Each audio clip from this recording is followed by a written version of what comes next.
Jangan lengah hadapi COVID. Di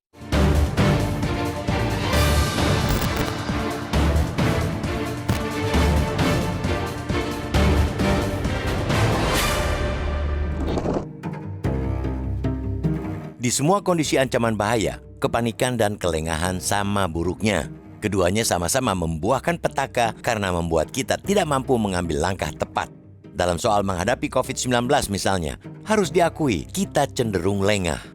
Runtutan kejadian pada Februari hingga April 2020 menunjukkan pemerintah kala itu kebobolan dalam mendeteksi secara cepat penyakit yang disebabkan virus corona itu. Muncul pertama di Wuhan, Tiongkok pada Desember 2019 dan menyebar global pada Januari 2020. COVID-19 resmi dinyatakan pemerintah terdeteksi di Indonesia pada 2 Maret 2020. Dari penelusuran lebih lanjut, barulah terungkap bahwa penularan kepada 2 WNI pasien pertama COVID-19 adalah dari WNA Jepang yang masuk Indonesia pada awal 2020. Bahkan bisa jadi pula COVID-19 masuk ke Indonesia lebih awal lagi, namun tidak tertelusuri. Sebab dalam jangka waktu sebulan dari ditemukannya pasien 01 itu, jumlah kasus COVID-19 sudah lebih dari 3.500 orang. Meski kemudian pemerintah pusat maupun pemerintah daerah segera melakukan langkah-langkah penanggulangan, daerah persebaran sudah sangat luas. Kini 5 tahun berlalu, COVID belum hilang dari muka bumi. Ancaman kegawatannya pun berulang kali muncul kembali seiring dengan timbulnya varian-varian baru. Beberapa minggu ini peningkatan tajam kasus kembali terjadi di Tiongkok akibat varian NB181 yang merupakan turunan dari Omicron JN1. Organisasi Kesehatan Dunia WHO menyebutkan NB181 menyumbang 10,7% kasus COVID global atau naik dari 2,5% jika dibandingkan dengan sebulan sebelumnya. Meski lonjakan tertinggi terjadi di Tiongkok, penderitanya juga terdeteksi di pelancong Prancis, Jepang, Belanda, Spanyol, Korea Selatan, Taiwan, dan Thailand. Lonjakan itu meski bukan kali pertama setelah badai COVID pertama, jelas harus diwaspadai. Dampak pandemi yang panjang bahkan masih terasa hingga kini harus menjadi pelajaran mahal. Terlebih dengan perang berkepanjangan di sejumlah kawasan dan aturan tarif impor Amerika Serikat. Setiap negara harus membentengi diri dari hantaman-hantaman baru, termasuk berulangnya petaka COVID. Sejauh ini, Kemenkes memang telah cukup antisipatif.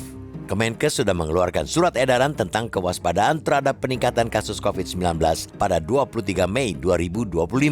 Pada Selasa 3 Juni, Menkes Budi Gunadi Sadikin melapor ke Presiden Prabowo Subianto bahwa pada periode 25 hingga 31 Mei ada 7 kasus ditemukan dengan tingkat positivity rate masih 2,05%. Ini artinya masih di bawah positivity rate tertinggi sejauh ini di tahun 2025, yakni 3,62%.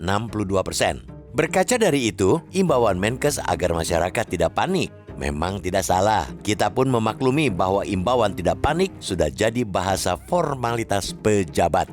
Di sisi lain, kita juga sangat menyadari budaya disiplin masyarakat Indonesia yang memang rendah. Sebab itu, ketimbang imbauan tidak panik yang tidak akan banyak berdampak, pemerintah lebih baik terus menyosialisasikan kedisiplinan masyarakat untuk menjaga kebersihan dan kesehatan. Cara sederhana seperti mengenakan masker saat mengalami batuk dan rutin mencuci tangan harus terus digalakkan sebagai kewaspadaan minimal. Sementara itu, meski positivity rate masih relatif rendah, pemerintah harus terus memastikan kesiapan layanan kesehatan maupun nakes untuk menghadapi lonjakan kasus. Kita benar-benar harus belajar dari badai COVID-19 pertama tentang langkah-langkah paling penting untuk mencegah penularan luas maupun tingkat kegawatan. Pemerintah pusat maupun daerah sama sekali tidak boleh meremehkan lonjakan kasus varian COVID apapun. Kembalinya badai COVID tidak boleh terulang agar kita tak terjerembab di kubangan penderitaan yang lebih lama.